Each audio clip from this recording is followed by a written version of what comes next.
recently sold the house for $500,000 and plan to take a trip with my mistress. The news caught me off guard when Edward, in appropriately cheerful tone, informed me over the phone that he sold the house for the same amount. I couldn't comprehend the situation. That house was a sentimental inheritance from my father. Shockingly, Edward proudly revealed he has a mistress. This revelation is not only baffling but also maddening. How can he casually sell the house, the dear house passed down from my dad, and boldly declare he has a mistress? What about Amy? When I questioned him about our daughter, Edward callously dismissed any concern, claiming she's been a nuisance, and he has no qualms about leaving her behind. Hearing him speak so callously about our flesh and blood is infuriating.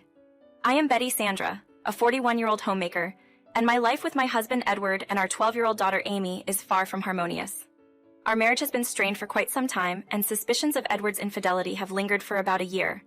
Despite lacking concrete proof, Edward's changed behavior, frequent post-work outings, and suspicious gifts to an unknown recipient fuel my suspicions. I'm hesitant to confront him about an affair without solid evidence, and my fear has paralyzed me from taking any decisive action.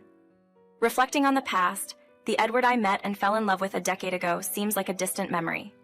His kindness and sincerity initially drew me in, leading to a proposal on our first anniversary and subsequent marriage. However, the blissful image of our family began to crumble around the time Amy turned 1. As she grew more active, parenting became increasingly challenging.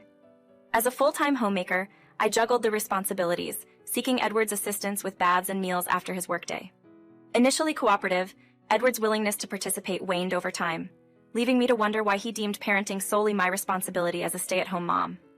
In my quest to salvage what remains of our family, the shocking revelation of Edward's impulsive decision to sell our cherished home and abandon us in pursuit of his newfound happiness with a mistress has left me both angry and distraught. I must find a way to intervene and prevent Edward from hastily disposing of our shared history. After unleashing a barrage of complaints, Edward abruptly retreated to the bedroom, leaving me and Amy alone in the living room. I grappled with the challenge of dealing with Amy's tantrums, attempting to get her into pajamas without triggering a meltdown.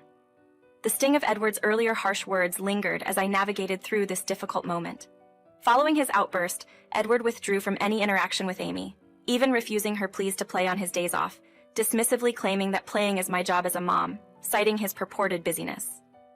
Amy, innocently seeking her father's attention, faced callous rejection. Edward, preoccupied with his horse racing magazine, showed little concern for Amy's feelings. When she cried out, his scolding was unforgiving, questioning my competence as a stay-at-home mom. To shield Amy from his verbal abuse, we sought refuge in our room, finding solace in moments of just the two of us. While I yearned for moments to indulge in personal hobbies, living with Amy around the clock left me with little time for myself. Unjustly, Edward enjoyed his horse racing hobby, while I bore the brunt of his verbal assaults. Despite the unfairness, I refrained from complaining, acknowledging our dependence on Edward's income for Amy's well-being. Frustration and self-blame intensified as I grappled with my perceived helplessness in the situation. 11 years passed since then, and Amy, now 12, continued to endure Edward's abusive language. The kind and caring Edward I knew before marriage seemed to have disappeared. I navigated this tumultuous existence, careful not to provoke him, solely to provide for Amy. One day, as Amy and I engaged in drawing together, she expressed admiration for my talent, suggesting I pursue it as a job.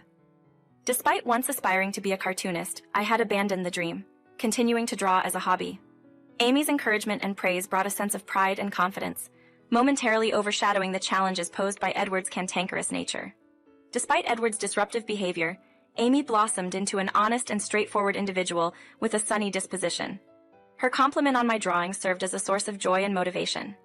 As long as Amy could smile, I found the strength to persevere in this challenging life. That night, as Edward stumbled home in a drunken state, I sighed, increasingly concerned about his escalating alcohol consumption. I carefully removed the jacket from Edward's slouched form, checking his pockets. To my surprise, a piece of paper fell out, a receipt from a motel.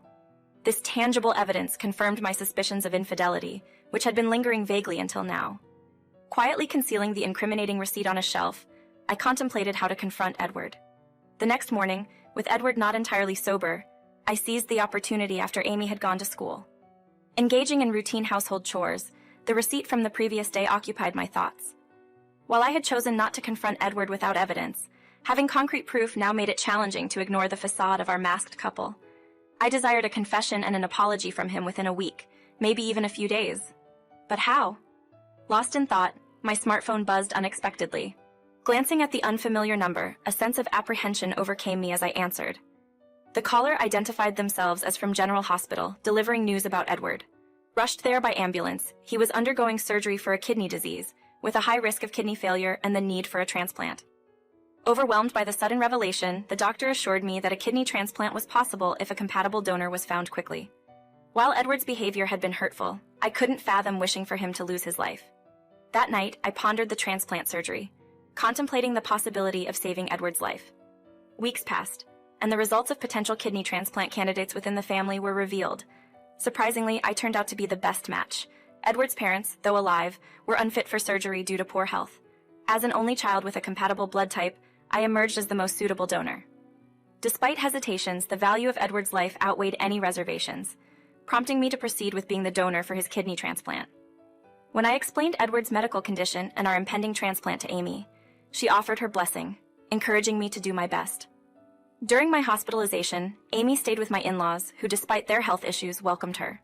Grateful for her understanding, I found solace in the fact that Amy was a supportive and understanding child. With this reassurance, I embarked on the journey of donating a kidney to save Edward's life. A week after signing the consent forms and completing the necessary health checks, I underwent kidney transplant surgery for Edward.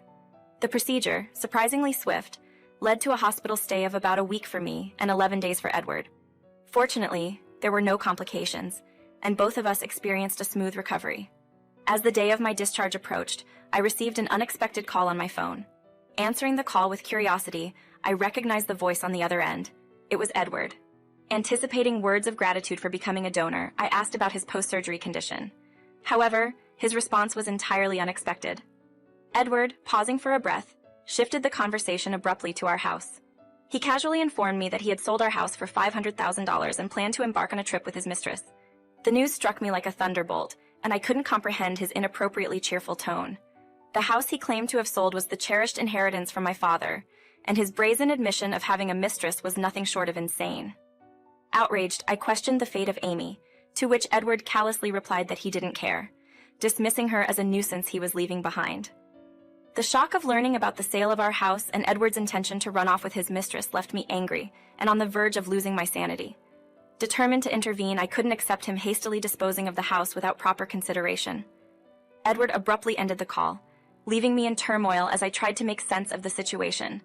The shock exacerbated my condition, leading to a prolonged hospital stay.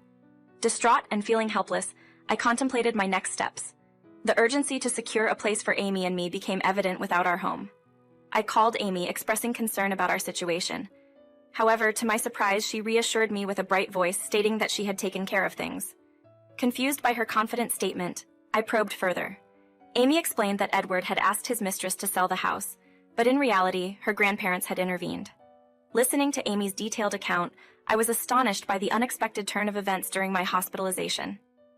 Grateful for Amy's proactive handling of the situation, I felt a mixture of emotions, including surprise and relief. Encouraged by Amy's mature response, a sense of peace finally settled within me. However, if what Amy had revealed was true, I couldn't help but wonder about the current situation with Edward and his mistress. Despite my curiosity, I reminded myself that rest was paramount, and allowed myself to drift into sleep. 4 days later, having sufficiently recovered, I was discharged from the hospital and headed to my in-laws' house. "Mom, welcome back!" Amy exclaimed joyfully as she rushed towards me. My mother-in-law wore a gentle smile, expressing her delight at my return. However, my father-in-law wore a grim expression, apologizing for Edward's unbelievable actions. I couldn't fathom how Edward, with such wonderful parents, could turn out so twisted. Taking responsibility, I acknowledged that I should have spoken up sooner. As we sat down, ready to hear their story, my in-laws shared surprising details. Despite the shocking revelation, my mother-in-law reassured me with firm encouragement, asserting that Edward wouldn't have his way. Following the conversation, Amy and I attempted to head home. On the way, though, we encountered a familiar scene: Edward and an unknown woman arguing with a realtor in front of his office. There was no mistaking the confrontation. Edward, disheveled in sweatpants, and the woman, presumably his mistress, engaged in a heated dispute. Edward, visibly angered, was lamenting the cancellation of the house purchase and the loss of his $500,000.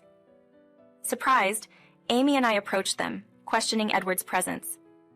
"What are you doing here?" I asked, catching Edward off guard. His mistress joined in surprise, accusing me of sabotaging the house sale. Dismissing their baseless claims, I instinctively shielded Amy behind me.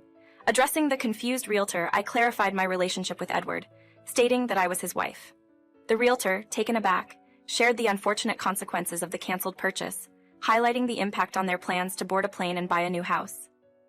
Edward, pointing at his mistress, blamed her for his financial predicament. It became clear that Edward was attempting to sell the precious house I inherited from my father, to settle debts incurred for his mistress, and purchase a new home for the two of them. Incredibly selfish and disregarding Amy and me, Edward's actions were beyond belief. Overwhelmed with anger, I confronted him. Edward, unfazed, responded arrogantly, claiming that I wouldn't even eat without him. Despite the critical situation, his disrespectful attitude further intensified my indignation. Despite Edward continuing to spew insults, I confronted him, expressing my disbelief that he thought he could sell my precious house without even discussing it with me, the rightful owner. I questioned whether he had forged documents. To my surprise, I learned that the people attempting to buy the house were none other than his own parents.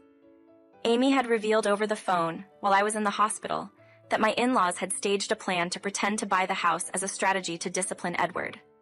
Amy explained that her grandparents were furious upon learning about Edward's misdeeds. They believed Amy, trusting her inherent brightness and honest nature over their son. Amy disclosed that she had talked to her grandparents about the importance of the house, as it was the one my father had left to me. In response, they pretended to buy it to prevent its hasty sale. Despite Edward's vulgar laughter and desperate remarks, Amy remained unfazed. However, I decided to take a firm stand and presented Edward with divorce papers.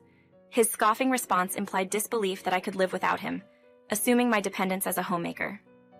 Determined to shatter this assumption, I informed Edward that I would be receiving a lifetime gift from his parents. Confused, Edward and his mistress looked bewildered as I recounted my in-laws' wish to give me a part of their assets before it was too late. They expressed gratitude for our daughter and deemed me more important than a son who couldn't even say thank you for an organ donation. Despite Edward's protests and threats to take it to court, I accepted the lifetime gift. Edward's face turned pale, realizing that the assets that should have been his were now going to his soon-to-be ex-wife. In his anger, he vowed to challenge it legally, but I dismissed his shallow thinking. Stepping forward, I closed the distance to Edward, locking eyes with him as I unleashed my final words. I emphasized that the entire mess was a consequence of his belittling, infidelity, and irresponsible spending. I questioned his ability to afford legal proceedings and reminded him of his past betrayals. Furious up close, Edward, visibly shaken, squeaked out his protests. I regretfully won't pursue legal action. Please find it in your heart to forgive me. Despite his desperate apologies, it was too late. I cast a stern gaze at Edward, delivering the final blow for his insult against Amy and me. I intend to claim every penny of compensation for emotional distress and child support. If he can't pay, I'll pursue him relentlessly, prepared to chase him to the ends of the earth.